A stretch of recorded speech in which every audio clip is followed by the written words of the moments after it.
with the glasses. Hey everyone, I we're gotta do live. it. Good to be here with Nick Schanbaum from Durango Key Services, good friend of ours. We've had a chance to work together for a while here, and have a few drinks at the NMHC, which is always fun to connect. And in fact, a wealth of information. So, like getting to hell yes. Here's the drill. If you've been listening for a while, you kind of know what we're talking about here. Getting to hell yes buyers are people who are looking to buy, looking to solve problems, and they're seeking out solutions from people who solve the problems for them. And the whole point of the conversation today and every day is really drill through the different ways that we find people who are looking to solve problems. Like if you look back at the old way of selling, it was kind of like, here's your target persona, and then let's just go at them. But the reality is that's a waste of a lot of time and energy because they're not looking to do something or commit to change. And so Durango, our companies, everyone we talk to, we're always trying to figure out how do we change that mindset so we're solving problems and not selling? How do we find, but then most importantly, how do you find the people that are looking to commit to change? And then obviously bring them along. And the next step is to bring them along to a point that they're ready to buy.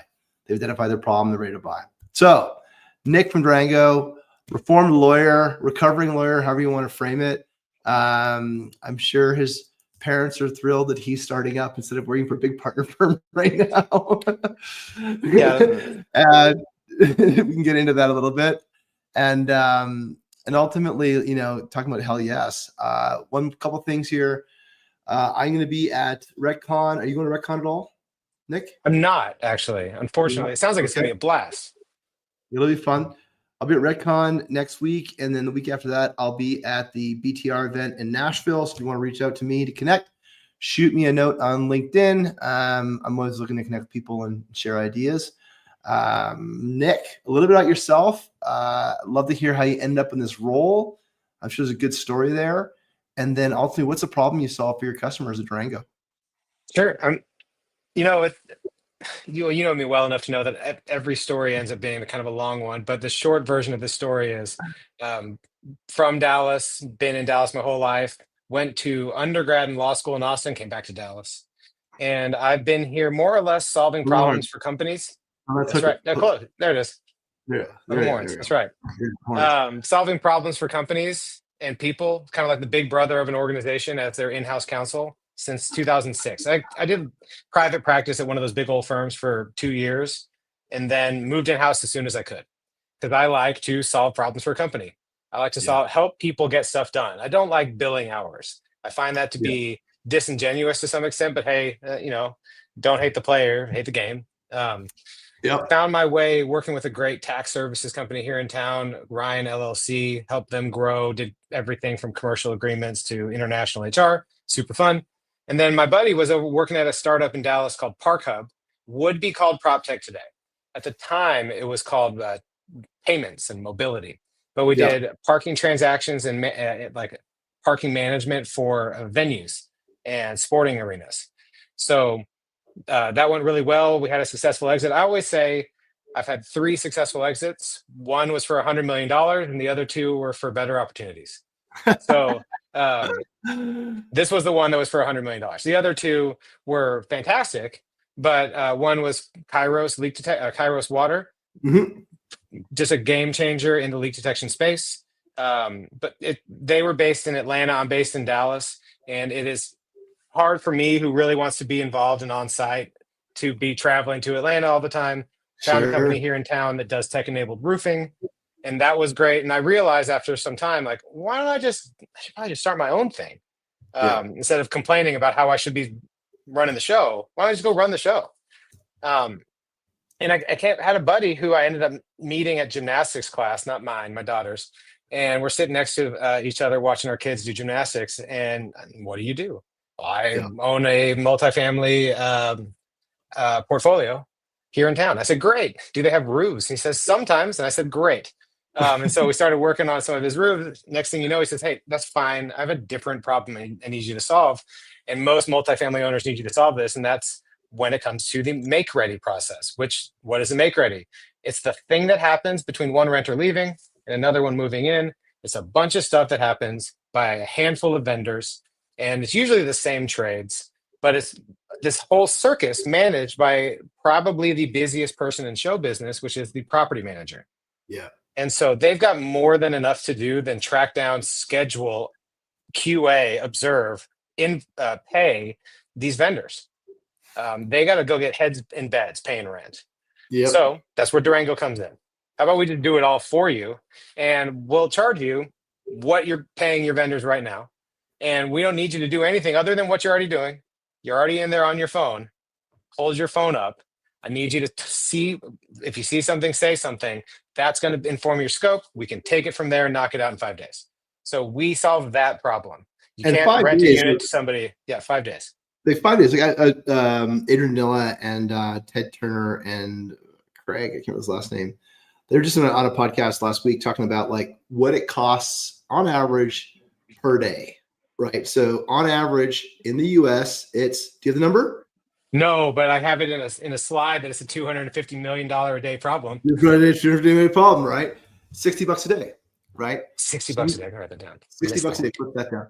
So $60 a day is seems insignificant on a unit by unit basis, but 95% occupancy, 200 units in a building, that's starting to add up real fast. And that hits that NOI number real quick. Yep. So speeding up the whole make ready process is something that has a revenue implication to it. Obviously, there's a cost management implication to it as well. Does it, I mean, for everyone listening, does it include the deposit reconciliation, or is that before the make ready starts? For the second generation turns that we do, it'll include it. Yeah. Say, hey, dude, here's exactly what it looked like before. In fact, here's you in the picture without a hole in the wall. Yeah. So don't tell me there's a hole in the wall when you moved in.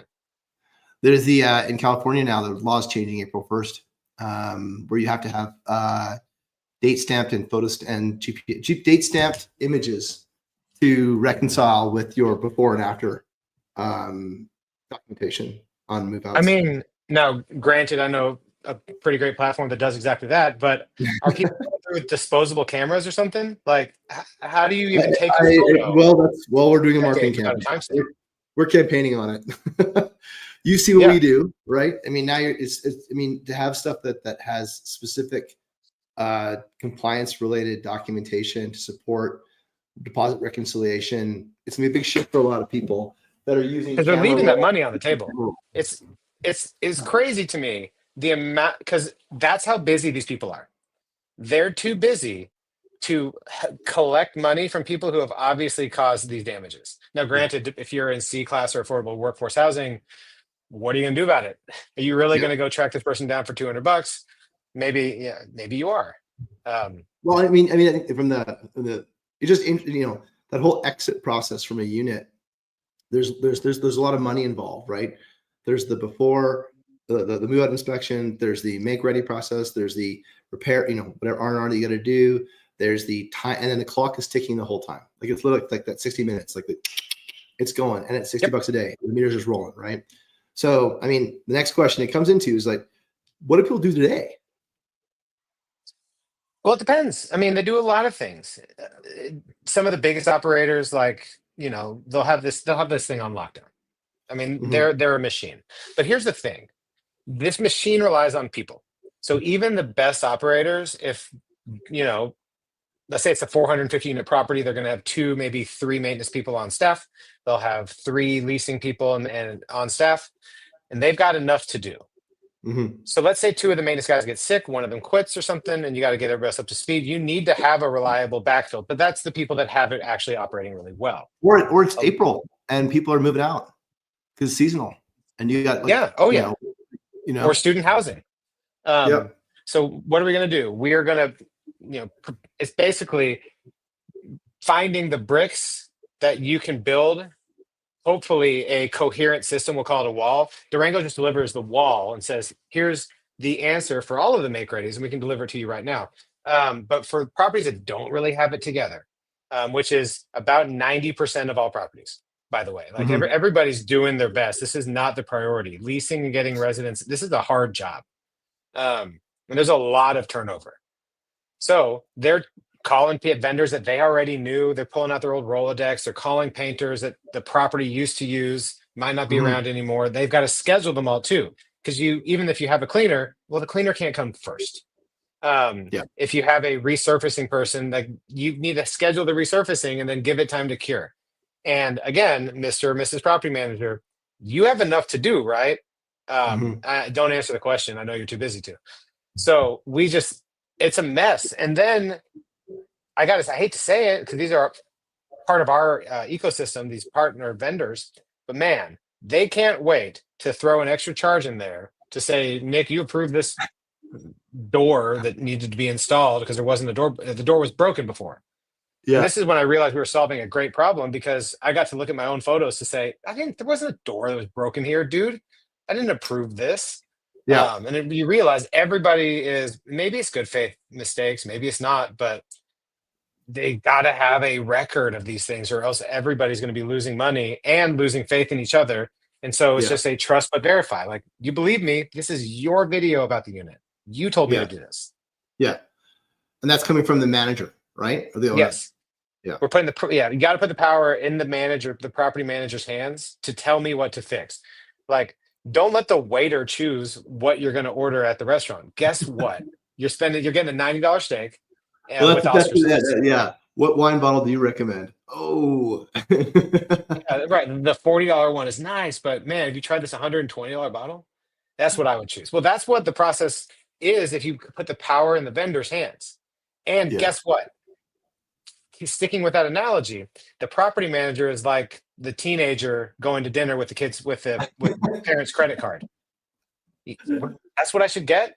Great. I will get exactly that. That does make my life better. But then Yeah. mom and dad get the bill and they say, I'm sorry, you needed to have a $120 bottle of wine in order to make this an enjoyable evening at the property. I'm sorry, you needed to have a $75 fan installed when the other one wasn't broken in order to lease this. Yeah. I don't think you did. There's a so okay, so let's just kind of talk about the different things, the different problems we just talked about. We talked about the problems around timing, execution, which are kind of like those are on the field problems, right? Like if I've got a property manager or maintenance leader at a site, and they're kind of quarterbacking the make ready, they're going to do that kind of like on the side of their desk because they've got urgent issues that are resident related that are kind of like coming in all the time. But if you don't solve the make ready problem, you're going to have a revenue problem at the site, which hurts everyone's P&L and bonuses. So you solve that problem. But then the other thing I think that people have been overlooking, and my background in field is starting to surface a little bit more and more as respects to this particular problem, is you solve the accountability problem. I'll go as far as segregation of duty problem that is really overlooked. I've been carefully having conversations about, and you kind of like hinted at it, maybe misrepresentation, maybe it's best efforts, maybe it's just speed, but there are conflicting agendas in the maintenance part of property management. And the conflicting agendas, like, so for everyone listening, my background, 20 years in field maintenance centralization, we found, we typically went in, like when there's an absence of segregation of duty, 20 to 22% fraud out of all your spend. It's a big number, hard to chew on. And fraud, for everyone to listen, is not bad people taking advantage of good situations. It's almost always good people in a bad situation. And it's very hard to see. And fraud can show up in terms of the fan that didn't need to be replaced. That's fraudulent. The fan, it can be an overbilling. It can be all sorts of different things, right? And it could be whenever you got work that's being approved on site, a work description being created on site, vendor selection happening on site, vendor approval happening on site, vendor selection, vendor work completion being approved on site, and then invoicing being paid off site at a 50% turnover role. That is where fraud persists. And it's too bad. And so, it's too bad it happens, but it's a reality of life that good people end up in bad situations and do things they otherwise would not do because of the lack of controls. And so the second problem you solve is the first problem is speed. You have the vendors and they're always busy doing turns. So the vendors are always available and they're answering to Durango, which is a problem.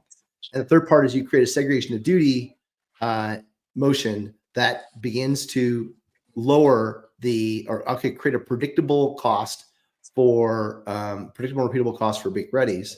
That otherwise is vulnerable to the whims of the people on site, the whims of the people, in the transaction. Is that fair? Those three things? Yeah, it's fair. And and we're working to put guardrails around it. I mean, some of them, like the segregation of duties, honestly, a lot of the people operating in the space can't wait to just say, you fix the problem. You just take it. Yeah. And then it gets to the rails situation of how do we put this on rails? How do we make sure that these make readies don't become very expensive? How do what do we need to approve every time? And yeah, I mean, you know what we call it. We call it the McRib, make ready in a box.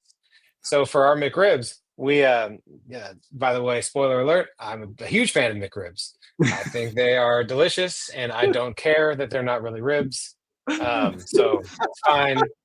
Leave your comments in the trash. McRibs over here. So but make ready in a box, we know that you're going to get painting and cleaning and carpet shampoo and the make ready punch list. Great. That costs this much. Like, hey, Mr. Property Manager. It's t-shirt sizes, right? Is it small, medium, large? Basically, yeah. We just roll it out by square footage and say for a sub 800 square foot apartment, it's going to be this, and we're going to include materials. We want to make this really easy for you so you can budget, so everybody knows it and likes it. But hold on, what if I need to resurface bathtubs? What if I need to paint the ceiling? Of course, we'll add those on. But those need to be approved by mom and dad. So like you tell me that you need Oscar sauce, cool beans, we have Oscar sauce. Here's the thing. I need your mom to approve it. Because the last time I did this, I got Oscar sauce for you. You told me it was cool. You said, I approve this. I said, that's good. I came back and said, pay me for this now, and it's McRib with Oscar sauce, actually. Is that what you're about to say? That's disgusting. No, I'm going to say you're in Central Time. It's lunchtime. You're probably starving. Yep. No, you're not wrong. Sorry, I don't have any other analogies other than food right now. That's fantastic. But that's what it is. It's just like everybody wants the best for their properties because they all have the right frame of mind. Let's get renters in there. But it's a money game. Like you have to make sure that you're not blowing through the budget just to get one more renter into one more unit. You have 350 units. You got to think long term. You got to think scale. Are make ready expenses capitalized or are they expensed? It depends. Most of the time, they're operating expenses, but you got to be savvy to how. This is another thing. Like my legal experience kind of helps is you got to peek behind here. Like think about it. Like look behind the curtain. How are they going to be paying for it if they tell you we don't have enough in our operating budget to pay for this, but we have a carpentry bucket that we can pull from, or we have a CapEx renovation bucket. Now all of a sudden the carpet repair becomes a carpet replace, or vice versa. We're flexible. I have a license to Microsoft Word. We can change the words to be whatever we want. As long as it is actually what we're doing or arguably what we're doing, happy to do it for you. So then the alternatives that people have to solve the problem around make readies is kind of like manage it themselves, which means hire more people, or manage it themselves. Sorry, I guess the two on-site staff. On-site staff to manage it. Have a tiger crew to do it for your company, which isn't really available for, let's say, if you're a medium-sized operator, or maybe if your property is sub 100, sub 80 units or so. It's not going to pencil. It's not practical. And then the third one is to hire it out, right? And the hiring out, you're best in the world at that make ready thing. So like you do makeovers all day long, like not just in the end of the month, but every day of the month you're running makeovers. So your vendors are doing make readies every single day of the month. They're not being called to other jobs. They're not being interrupted. Like I often hear in our maintenance conversations, make readies take long because the person doing the make ready gets pulled into a flooded toilet. Yes, maintenance has emergencies to fix. Yeah, emergencies to fix. So that make ready that was like maybe, and the best example is painting a wall. I was talking to the guy. He's like, you're doing the paint in the wall in a make ready, and all of a sudden they get pulled off to go, fix a toilet. Well, if you painted before, you know that like you just can't stop halfway and then keep going. You've got to go and recoat again, and now you've got different layers of paint. And so it really being interrupted during the make ready cycle can be really complicated. It can really cause it more delays and more expensive. And so by allocating specific resources, being a Tiger team or being at outsourcing to something like Durango, you can save a lot of time, money, and effort. Presumably, given those three alternatives, when you're talking to folks in the market or going to find people, and you ask them how's it going right now? What do they say? What do they share with you? Oh, dude, almost. There's only two flavors of responses. We've got it and everything's fine. Yeah. We are totally effed. Heisman, or help me. Heisman or help me. That's exactly right. And you got to take it right on the chin no matter what. That's great. Yeah. Oh yeah, we got this thing totally fine. Absolutely. I thought you might. I'm aware of how renting apartments goes, and you are getting new renters all the time. I can find your vacancy on CoStar. I know it's 3%. The reason I'm here is for when you need me. I'm not going to know when that is. So I have to come now before you need me to say, I'm here and you can just call me. I'll be here the next day inspecting a unit with you. In this case, the way we onboard is to say, look, I'm going to do the first one. I want you to see how it works. And then the next one, I want you to hold the phone. Everyone listening, tell them how it works. How is Durango different?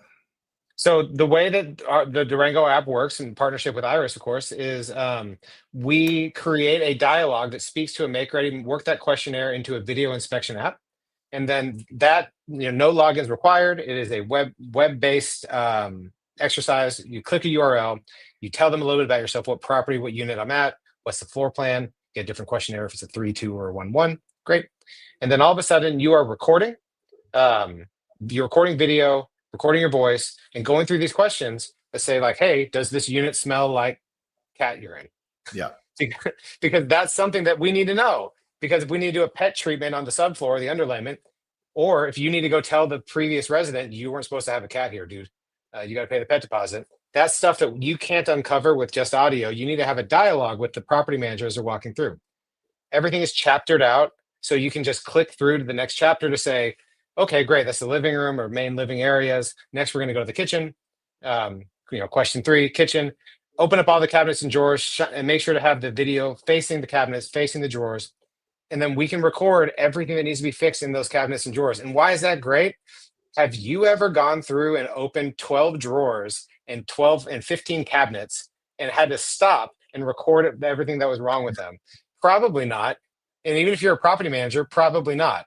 Because most of them don't do that level of diligence because that takes a lot of time. Well, you know what doesn't take a lot of time? Holding up your phone and just letting your phone capture that for you so that you can say, this cabinet's wonky. You know how I know which cabinet you're talking about? Because I have the recording. And I can see your hand shaking the cabinet. And it's great. The whole process takes maybe 15 minutes, 10 minutes, like 15 if you're really thorough. 10 minutes is about average. Actually, even 10 minutes is a little long. Frankly, we'd like people to spend more time.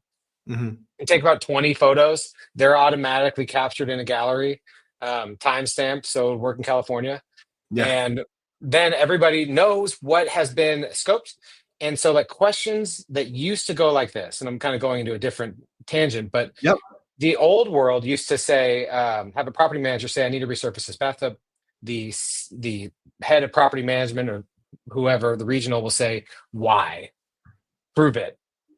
New world is, and in the old world, okay, I got to go walk to the property, Mr. Resident who wants to move in. I got to go walk and walk back up there, take pictures, plead my case. New world. The photos are linked with our estimate when we send it. So you can go click in there very easily in order to see that, yes, this does need to be resurfaced. In fact, it needs to be stripped and resurfaced. Can we add that as a change order? Easy. Nice. That whole thing used to take hours. Now it takes a couple minutes and it's verifiable.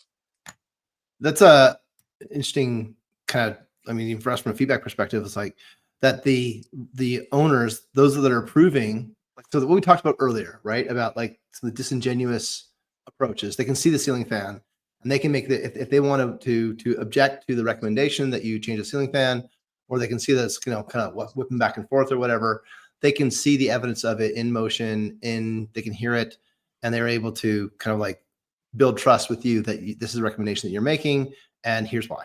And it's a click. It's literally a click. There's no vague, because what I've seen in make readies is toilet needs replacing. It's kind of a list of things, but you don't really know why. If you're the I'm, owner, if you're approving it. yeah, right. And there are a lot of things where you'll approve it in a vacuum where you'll say something as simple as, "Hey, you needed 9 outlet covers, not a big deal. Like that's Yeah. fine. No one's going to investigate that."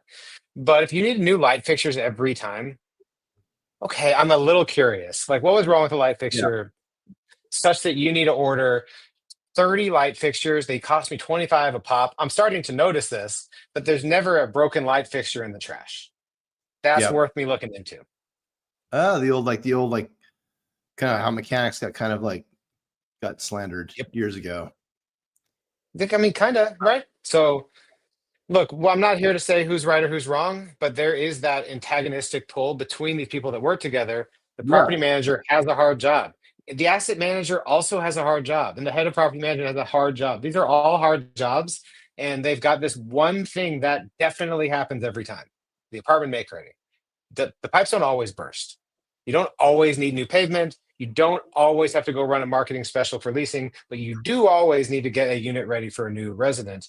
And the Yep. fact that, I'm showing up into the industry now, people have been operating here for a while, but I think, we talked about this. We can cover this later, but when we started this company at the right time, fortunately, because of the where the markets were in 20, like let's say 18 through 2022, created a different kind of mindset for companies that wanted Hmm. to do everything at the same time because you could always raise more money. Yeah. But anybody that started a company in 23, 24, 25 knows that you got to build something that is profitable. And Yeah. in our case, we're focused on services that we use technology intelligently and we have great partners. What we don't try to be is everything to everyone across the country on the drop of a hat. Like Yeah. that's a recipe. That's something recipe for disappointment. Yep. Yep. And it gets into the Dallas market is the second biggest market. Like GFG, DFW is the second biggest market in the U.S. or the third. It's For there's plenty of this work. particular for like There's, property there's plenty of rentals. work. Yeah. Yeah. Oh Yeah. my gosh, For it's the second. So I know it's the second fastest growing. It's the second largest for apartments, just behind New York. It's the yeah. second fastest growing market for Yeah. multi, and it's the second fastest growing market for BTR SFR. So far. Yeah. But I don't know the unit count for BTR and SFR though. I mean, yeah. But the point is that there's plenty of work to do in Dallas. Oh my gosh, there's so much work to do in Dallas. Yeah. And Dallas is a city that is growing incredibly quickly. We have Hmm. great access to labor here. Um, and frankly, this yet another reason why this is a great time to start Durango. If this was 2020, 2021, would be hard to find contractors as regularly as we do. We would be calling them, they would be hanging up. Hey, this is Nick from hang up. Yeah. Now they're calling us looking for work, which is it's a paradigm shift in our favor. Yeah. Totally. Well, especially since you can continuously give them work, right? Yes. Right. So then Like, when you're looking at your buyers and you're talking to them about you're approaching them about the conversation here on Durango, and how do you know, or what questions do you ask, or how do you filter for what hell yes is? yeah. So it's honestly, it's if you were just listening to me, it's that sigh that, tell me about your make ready process. And they go, like, that you can settle in for a little therapy session. That's a good way to know that they need help. I love it. I can also check on CoStar. There's a nice sweet spot of vacancy where I know that we can be of service, probably 35 to 10, 15% vacancies. Like we can jump in and help. Yeah. 15 to 3% vacancy. I'm an augment. I'm going to make your team better and fill gaps. And then eventually become the only game in town. As you Yeah. scale your operations, your maintenance leads become centralized maintenance leads for a region, and we can execute makers. Probably below that 40, 50% vacancy. There's something else going on. Go ahead and Yeah. filter those out. So I can look at the data to say, knowing in advance that I could probably help you. I look at your reaction to say, this sucks for you, doesn't it? Like you don't like this. And they say, yeah, it does suck. I say, I thought you'd say that. If I could offer you if I could just do it for you, and Like if here's you, what I'm go going to ahead. charge you, what you're already paying. So I'm dumb, you're smart, you're paying something. Just pay me that. You don't have to pay anything else. Yeah. And I'll be here tomorrow. and I can Yeah. guarantee turnaround time. Do you You find usually that, jump at it. yeah, do you find that like when you're having that conversation with folks, like that they're kind of like realizing they have a problem in real time, or do they know they've got a problem? Like, have they Googled you? Like, actually, first question, do they Google you, or do you kind of rely on CoStar to figure out your prospects? Um, Gosh, definitely not Googling us. Okay. We have not invested enough energy and effort into, I'm going to say SEO, but Yeah. that's you know what I mean. Warm leads coming Yeah. in from internet searches. Um, it's been a lot of us introducing ourselves to them. Heck, if we have properties, one of the most effective things that we can do is say, "Hey, I'm Nick. I'm CEO and founder of a company called Durango. We turn units. In fact, we're at this 300 unit property down the street. We've been turning units over there. Last month we turned 70 units. So, a lot of units if you don't turn any, but our goals are to be turning hundreds of units. That being Hmm. said, we're here down the street. I'd love to be able to turn a unit for you. In fact, and then if I feel like I need to get froggy with a trial discount, if An we can offer. do a make ready in a box, I'll do one for free. As long as you Hmm. give us a shot to get in your workflow, we do a good job. If we do the make ready box for free and it's a bad job, then we're out. That's on us. Yeah. We do a Yeah. good job. You give us 5 turns. This first one's free. So do you do quality assurance as well, Oh yeah. or how do you So how do you quality assurance? so the way that we manage our work is through, we call them site managers or area managers. Site managers is Mhm. deceptive. It indicates you manage a site. But these Yeah. guys really manage an area with many sites. Yeah. And they go around. They're there to make sure that our subcontractors have everything they need, including materials, but also including access. Right. So they're not bothering the property manager. Knock knock. Hey, I'm Greg, working with Durango, and we need paint. No, Greg, stay in there. You paint.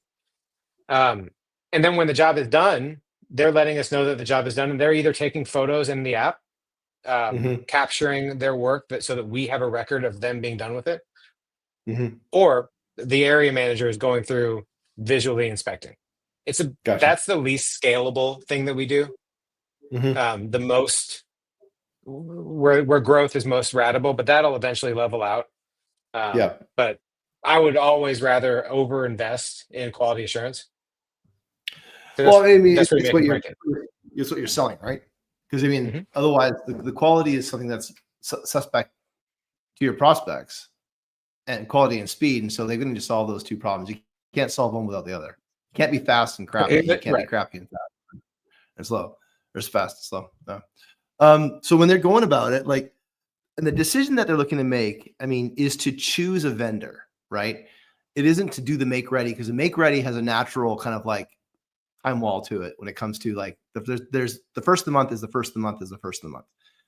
But the choice that they've got to make is to choose a vendor, right? So Mhm. how do you find buyers that need to address that choice? Like we said earlier, three alternatives would be: do it internal with your product, your building team, have a Tiger team, or outsource it to Durango. Like, how do you, and so that's the choice they're making, because that's the sell that's what you're selling, and that's what they're buying, is that not have to do it with my team, or whatever problem they're trying to solve. How do you find like what is going on in their existence that they're forced to break from the status quo? They're buried under a growing list of tasks that they need to do but don't have time to do. We're selling time. I mean, if you put in the three different buckets, one of them is we do it for you. Two of them are you do it for you. And Yeah. if your team, if it is too hot or too cold, which is most of the temperatures in Texas, then something's breaking or about to break. Mhm. That's your maintenance guy. You need to be getting heads in beds, paying rent, and like it's sort of like losing weight, like, or gaining weight. Like once you start gaining weight, it is really hard to get things right. So once your Mhm. vacancy starts to slip like 5 to 7 to 10%, get 15%, it's kind of hard to get back to 8% vacancy because you're so Right. buried under all these other things you need to do, and you lack the opex, the money coming in order to fund the things we've run into properties that can't have money, don't have money to pay for make readies. It's like that. Yeah. How are you surviving? Um, Yeah. But no, it's really, we're selling time back to them. Like, Right. we got this. Well, I will take this thing. I will give you a call when we're done. Now that you have two things you got to do: inspect it, and then come and confirm that you're good. You Right. do those two things. We'll send the invoice. We're just one party. Meanwhile, our vendors are happy. You don't have, for 15 turns done in January, you don't have 15 different, well, let's say 8 different tradespeople coming to you asking for payment. You Right. have Durango asking for payment if you don't pay me, but Yeah. we're paying our vendors. We're handling that side of it for you. That part sucks, huh? Yeah, we got it. Don't worry. And we'll go Yeah. figure out the paint thing. No one wants to do that. We got that for you too. Um, hey, and this, there's a hole in the wall. There's a hole in the ceiling. We'll take care of all this stuff, and we'll create a record for you. You don't have to write anything down. Yeah. And do they like that? They love it. I mean, they really love it. That's not to say that everybody uniformly loves it. I mean, it's an exercise in change management. Yeah. People, because what people love to do, the thing they're currently doing. They Yeah. would like Yeah. to Yeah. just keep doing that. Everything's fine. How do you know it's fine? Well, What bitching ain't what switching. if it could be better than fine? Yeah. So when you go to market and they've decided to choose a third party to do the turns, make ready, sorry. What do there's they hey, I need a make ready company, and 3 show up. What makes you guys different than the other 3 they've chosen? They kind of like their first choice is going to do third party. Second choice Sure. is who do they choose? How do they choose you guys versus other guys? Well, I mean, we we kind of have to source it out to see, like, okay, well, tell me about who you're working with. Yeah. Tell me about your normal workflow.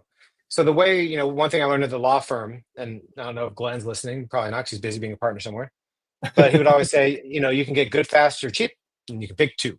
2. And Yep. right. And so it's always like, what is the pain that you're experiencing here? Like, are you behind schedule? I'll guarantee 5-day turns. Are these things too expensive? It's probably because you're not budgeting accurately for what's coming down the Yeah. pipeline. Like, if I could tell you that all of the upcoming move outs are people that lived here for 8 years, those are going to be more expensive than the ones that have been here for 8 months. And Yeah. then quality, like, we can't miss a beat. So we need to nail that. And so when we're selling and saying, how do we displace the current vendors? They're doing a great job. It's sort of, you know, well, I guess you're in Canada, but I'm sure you'll get the joke anyway. But it's a little bit of a 2009 political humor where if you like your vendor, you can keep your vendor. You like Yeah. so if you like your vendor, we want to work with your vendor. They sound like they're great. We can get them more work because you are paying for them when you need them. You'll still pay for them when you need them, but we're going to give them more work than they can handle. We're going to pay Right. them quickly. So even if you like your current guys, they do a great job. How about you can still work with them? They're just called Yeah. Durango now. They work with us now, and we're assigning them guaranteed to your property, and they're going to do great work. And don't worry about the payment, the invoicing. I'll take care of all that. Right. And that typically, yeah. And so they're again, it's still the same. You're selling the time from the make ready kind of like duration of execution, and then just the effort of more admin on a already maxed out on-site team. And one thing Right. you didn't talk about is like, what about when there is like the maintenance person isn't even like the job is open. Like so many job postings are open for these jobs. You know what? That's funny. Like one manager, That's a great way to find out if we can help, is if they're looking for make ready techs, maintenance techs. Like, yeah, hey, hey, I'm not looking for a job, but I'm looking to help.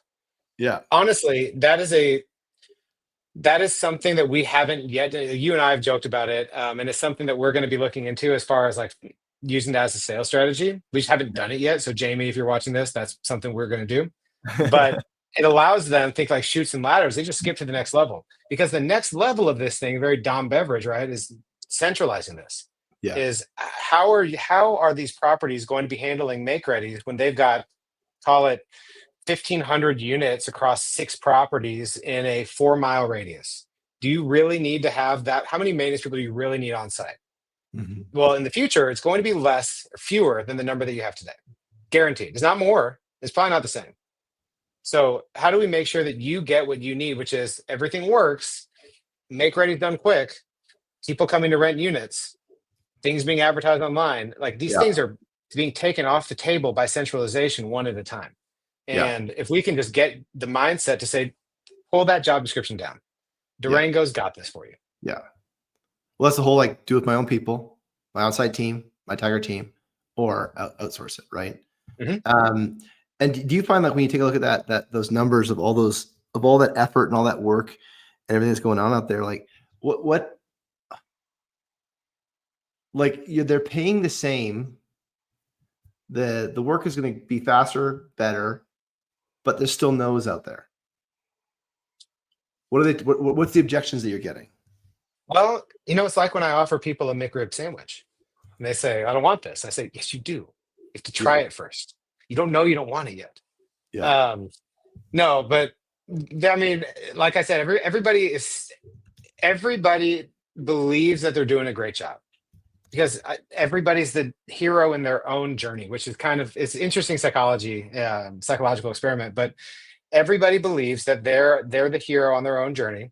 They're yeah. doing things the right way, except for some obstacles insurmountable. No one's lazy in their own mind. No one's missing stuff in their mind intentionally.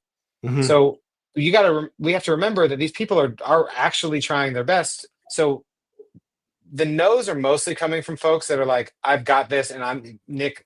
Thank you very much. You're just another vendor trying to get work. Yeah, It's people that look at it more we're selling a trade versus we're selling time back in their schedule. right. Um, and we're I mean, we're a young company. We are just over a year old, Hmm. but we're in the unfortunate position where we've had significant success. Like we've had great success in our first year, which means we are kind of leveling up to the big leagues as we're figuring out the sales motion. Like I don't know the unit economics yet of how many calls to meetings to demos to deals Yeah, you're yet. not supposed to though. You're not supposed to right now. Right. Yeah. I know, but I hold myself to that standard just like Oh, everybody yeah. does to think you got to figure that out. Like, Yeah. well, I want to figure it out. Figure out where to put the gas. Hmm. That's Right. exactly right. And when you take a look at like, so what's the average time that a unit is vacant? Like right now across the industry. Yeah, generally speaking, like I It mean, obviously you can't make ready. wildly If I move out the 31st, you can't have it ready in the first. Like, no. If I move it, the biggest delay is if something needs to be resurfaced because it gives off fumes. You can't have anybody in there the next day. yeah. But other than that, you can, in a theoretically pure environment, allow for a 3 day or maybe even a 2 day make ready. Like Hmm. I'm not doing anything else. This is the Olympics. The event is called Making Ready a 2 bed, 1 bath unit. The rules are there's no resurfacing. I It can do sounds that in like one day. it sounds like a physics, a physics question where it's like assume a world without viscosity or friction. But that's exactly right. That's exactly right. It's like if all things being equal, how long does it take? Okay, well then like if we're Yeah. starting and there's a gun and there's the judges are watching, probably turn a unit same day. I Well, can yeah, but paint today, I can more clean so today, I can do the the punch nature today. of the nature of my questions around like, what's the cost of vacancy right now? Like, if you Oh had an no, no, event no. ready to No. go, The answer to yeah, your question is right now units are sitting vacant. Sometimes remember bell curve. So yeah, most of the time they're sitting vacant for 15 to 30 days. okay. A lot of And times then, it can be as high as 90 days to hundreds of days well, yeah, because especially if it's like they'll just vacant slip. December, if it's vacant December 1, you're probably not getting somebody in there till like Feb 1, right? Right. And Maybe similar things that's happen. assuming smooth operations. Yeah, yeah. So So there's a lot of averages and things you got to consider, like statistical anomalies. But I would like, say do you think that 15, people 30. know? Like, I mean, they talk about this, this number, the $60 a day on a unit basis, but like, do they know that? Do they think of it as so? Resident moves out on the 30th. Is the mental model? I've got 30 days to make this ready. What's the mental model of the team that has accountability over it right now?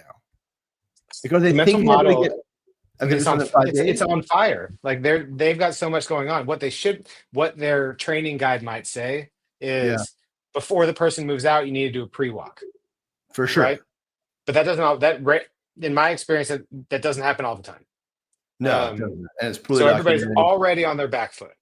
Yeah, Um, I mean, they're thinking I need to get this thing filled as soon as possible because I've got some looming occupancy deadline. Like I've heard from up high that we need to refinance this property, so we yeah, need to get to 85% occupancy or who knows what. So they are usually everything, and this is an old Park Hub saying, but not we would say to our CEO, not everything can be the top priority. Can't all Yeah. be top priority. That's not how it works.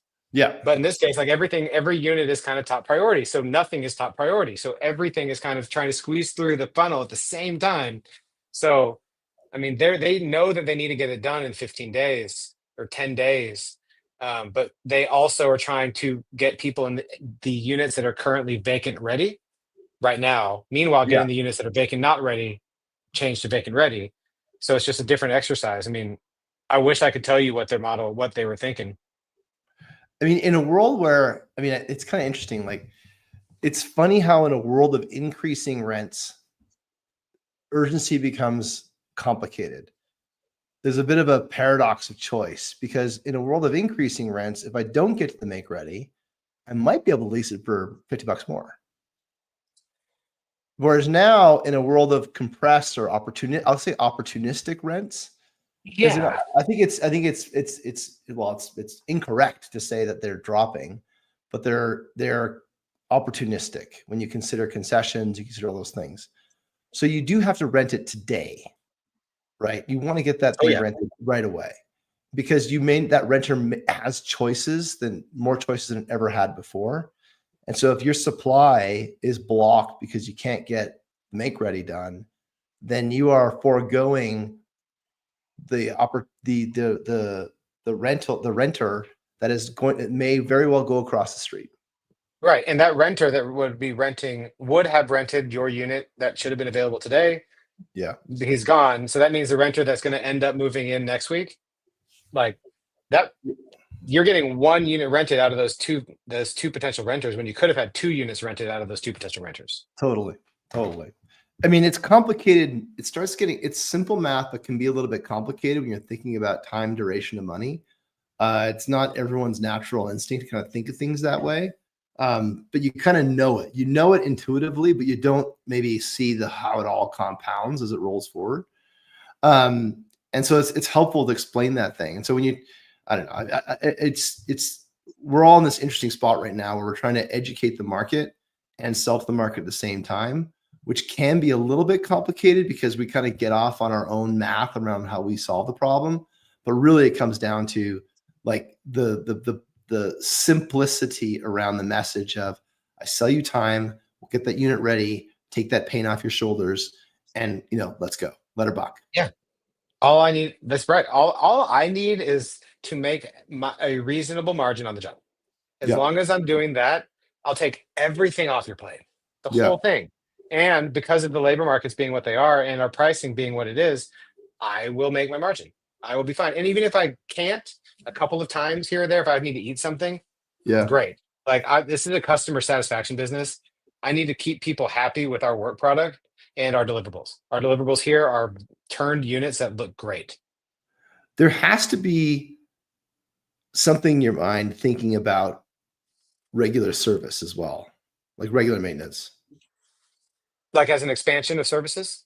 Just seems like an obvious product expansion. If you've got this part, once this part gets scaled, and I like the regionality focus.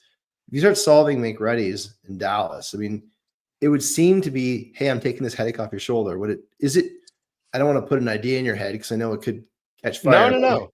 But like, wouldn't it seem natural to now start saying, hey, I know I've solved your make ready problem. Like maybe your core business becomes your lead gen, right? Because like very much, right? But what about if we actually just managed all your maintenance all together? Yeah, like, hey, let's think about where you go into a property and selling them on solving today's problem is one thing, but if we're solving tomorrow's problem because that your property is in growth mode. I mean, it depends on who you're talking to, but if they're in growth mode, you're going to have other communities that you need to figure out how to staff and manage in this region, in Fort Worth, in Arlington. Well, let's talk about how many people you need to be hiring. You need to have somebody on site, probably. You need to have 2. I don't know. The old model said you absolutely did. And maybe that person, contributes $70,000, $65,000, $75,000 all in for their fixed cost plus benefits if they have. Well, and that's a pretty low number because you're not costing. That's an entry level person. Yeah. That's the kind of like the number on paper, but the time to hire the time that you Oh, I see. train. Like it's like Totally. it's not offensive. People are shocked by it, but the cost of an employee is roughly 40 to 50% of their first year salary. And that's kind of like sickening to a lot of people when you look at a job that has a 50% turnover. But like, because you're like your 50% your $50,000 a year person costs you $75,000 a year in that first year. And if they churn out, then that's now that $75,000 became $100,000 real fast. I mean, And I got to tell you you, still don't have Guillermo, it. I got to write. I'm writing that. I need to write that down. I'm coming back to this at 50 minutes into the recording because 50 minutes in, that's a gem because that's exactly right. Like we're not going anywhere. Oh no, my painting crew goes away. Guess what? I'm 38 painters. So I was Yeah, 38, now I'm 37 painters. I'm yeah, gonna be okay. yeah, Your painter goes away. Your maintenance guy goes away. Well, I'm actually 50 maintenance guys. I yeah, will be here. I can be here on site with people that are hungry for the work and qualified to do it at prices that you already have approved in advance. So one thing we say, we don't send work orders, we send purchase orders. Why? right. Because we have already signed up our subcontractors have agreed to provide us with XYZ for price. And I say, I Yeah, would like 2 units of XYZ, please, at price. They yeah, say, okay, yep. easy. That's how a lot of the SFRs are doing it.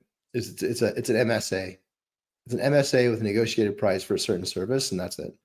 And that's where we're going. I mean, I hope Master, master our service, future corporate customers master aren't service looking, but agreement. For everyone listening, master oh, service agreement. Yeah, I know. I guess this metro service area is that what it is? And master service agreement. Master no, no, service no, agreement. that's my jam. I mean, Oh remember, I'm yeah, a commercial lawyer. Like I was oh the yeah. guy that you called if you wanted to get a deal done. I don't get paid by the hour. I'm here to go home. Let's go get the stuff done. Except Um, no, but not having we're so we're really early. I'm figuring out the way to compel stickiness with my customer. One of them is contracts. I can have an MSA. I'm, I'm anticipating a lot of pushback on that, but we'll see what happens.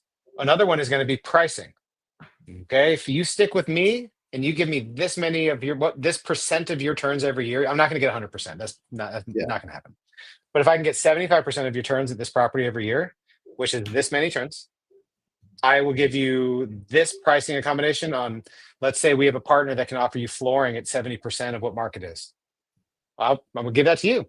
hmm But if it goes away, then you don't get the cool flooring thing anymore if you don't give me the turns. Or I give you yeah. the flooring at market pricing. I'll give you the turns for free. Right. Yeah. And that's how we get the stickiness. And there's other ways, silly ways like that we can toy with. So we did wrap up quick here, but who buys that? Who's the you in that offer? Is it the Great. manager or the owner or is it the who? It depends on who we're talking to. So if it's the owner, then I'm talking to probably their head of PB. asset management. If it is Yeah. the PMC, the property management company, I mean, I can make this case to them to say, you get 3% of rents collected. I am taking what was a fixed cost of maintenance people and Yep. making it a variable cost for when you need it. By default, I must be saving you money. Yeah. And they'll say, great. I'll say, save me more money if you can commit mentally to saving money every day, which of course you can, Yeah. then we should be able to do work together. Yeah. That's where we're starting to align interests, right? The aligned interests is some of the problems out there today. Okay. We're gonna wrap this up in about what's one piece of advice you give people about getting to hell yes? You've been through it, you've slogged it out, you have learned. You identify what are they looking for?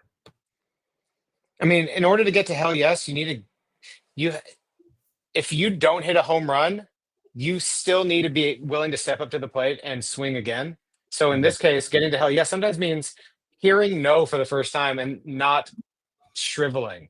You need to be able to hear no as part of no does not mean the conversation's over. No just means here are some views that I'm expressing to you. Solve that for me. Like, great. I want you to say no. The worst thing you can get is a slow, eventual yes, Oh, the which is Canadian usually no. a Canadian no. That's right. Canadian no. Maybe. No, maybe, yeah. No, That's the worst. getting to hell yes is just finding, overcoming objections, be willing to get out there and focus on the yeses, not the nos. You know, Like, to riff on that, like I've even started sales calls and I was like, look, I need you to tell me why this won't work. Give me the no's. I give permission for no's. Tell me the no's right away. And then ultimately, sometimes they go, I don't see why it wouldn't work. And you go, okay, well, what's the next step look like? Or That's or great.